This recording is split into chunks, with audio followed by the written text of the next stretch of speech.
Hey, this is Trish, and today is Tuesday, so I wanted to do another Tantra video for you.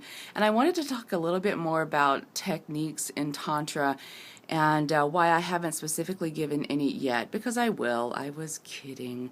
But what I want to stress is that Tantra is first and foremost an individual practice, that even when you bring someone else into your practice, say for sex magic or sex rituals within Tantra or within a pagan tradition or whatever. It's still about your individual journey, and when you bring somebody else into it, there's the added journey of a sexual union and all of the wonderful feelings that can go along with that. But in traditional Tantra, even the sex rituals were not about orgies. They weren't about sexual pleasure per se. They were actually about continuing the journey that you begin as an individual, which is the journey toward enlightenment and liberation, and harnessing sexual energy, not just using it. For fun only. For men especially, this is important because, men expend their sexual energy outward. It's out of their body through ejaculation. And, that takes a lot of energy to do that. That's why, after 2 minutes of sex, men roll over, fall asleep, right? And the thing is that in Tantra, one of the things that you try to learn is this notion of preserving and just kind of like recycling your sexual energy, so that instead of expelling your sexual energy outward through ejaculation, you learn to bring the energy, not the sperm itself, but the energy up into the body, up the channels, through the heart center, and hopefully up to, enlightenment. Your awakening kundalini, which lives coiled up at the base of the spine.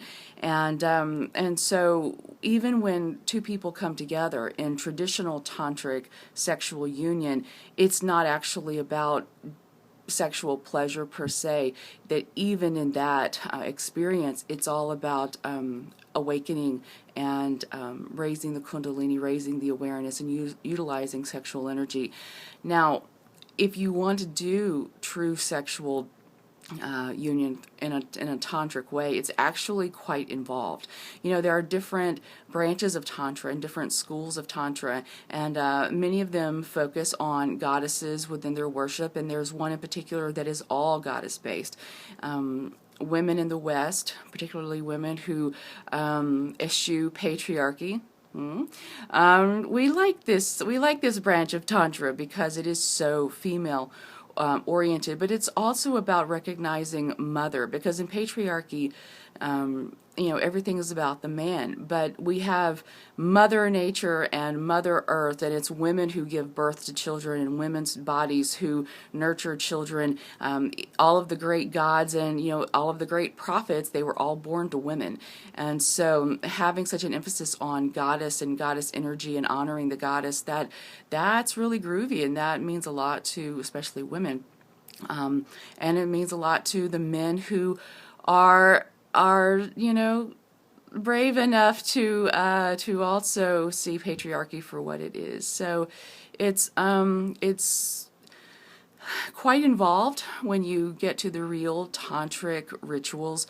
In fact, a lot of it is about washing and cleaning and honoring and dressing the deity. If you have a statue or a picture of your particular goddess that you worship or want to pay homage to, if you're more of an agnostic or even an atheist, you can acknowledge the energy that the goddess represents, because all gods and goddesses are just anthropomorphized energy, right?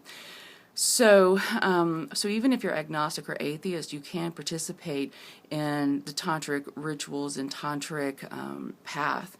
But when you get to the sexual union part of it, the sexual union is about honoring that energy within yourself, as well as honoring the energy of the other person.